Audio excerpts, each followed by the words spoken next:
বিজয়ের বর্ষপূর্তি অনুষ্ঠানে প্রেসিডেন্ট আজকে সাংবাদিক ছাত্র জনতার এই সমাবেশে জনাব সভাপতি জনাব জাহিদুল করিম কশি ভাই উপস্থিত আছেন। প্রধান অতিথি হিসেবে বাংলাদেশে বিগত ফ্যাসিস্ট আওয়ামী সরকার বিরোধী আন্দোলনের অগ্রনায়ক বীর চট্টোপাধ্যায় কৃতি সন্তান বাংলাদেশ জাতীয়তাবাদী দলের জাতীয় স্থায়ী কমিটির সম্মানিত সদস্য সংগ্রামী চৌধুরী, উপস্থিত রাষ্ট্রপতি নেতৃবৃন্দ, ছাত্র নেতৃবৃন্দ, পেশাজীবী নেতৃবৃন্দ, সবাইকে সালাম, আসসালামু আলাইকুম ওয়া রাহমাতুল্লাহি ওয়া বারাকাতুহু।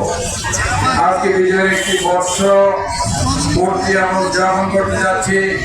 এই বিজয়টাকে আমরা যদি একটা সাধারণ একটা বিজয় মনে করলে আমরা মনে করে আমি মনে করি আমাদের ভুল মনে করা হবে।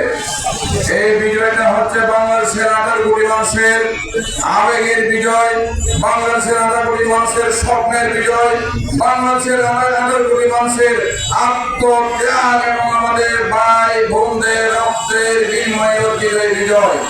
এই বিজয়ের যে স্বপ্নকে লালন করে আমার ভাইয়েরা কালো পিচ জেলা রাজপথ রঞ্জিত করেছে, সেই স্বপ্নকে ধারণ করে রচিত হবে আগামী দিনের বাংলাদেশ।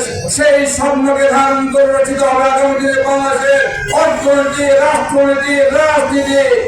এই স্বপ্নকে যারা ধারণ করতে পারবে তারাই আগামী দিনে বাংলাদেশের নেতৃত্ব দেবে এবং তারাই আগামী দিনে বাংলাদেশের মানুষের স্বপ্নের বাংলাদেশ গঠন করতে পারবে।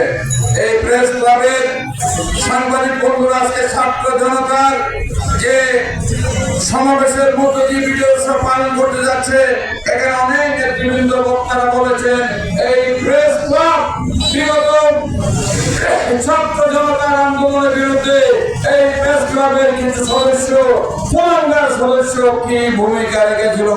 এই রাস্তায় এই সামিয়ানা লাগিয়ে মাইক দিয়ে তারা জোড়ায় যোদ্ধা এবং যারা স্বৈরাচারের বিরুদ্ধে আন্দোলন করেছিল তাদের বিরুদ্ধে হুমকি উচ্চারণ করেছিল। আজকে তারা এখানে নাই এবং আমি ব্যক্তিগতভাবে আমি যখন এই প্রেস ক্লাবে বাংলাদেশ জাতীয়তাবাদী দলের একটা প্রোগ্রামের জন্য ফল ভাড়া করতে এসেছিলাম, যে বিরূপ পরিস্থিতির মুখোমুখি হয়েছিলাম সেটা বলার ভাষা নেই।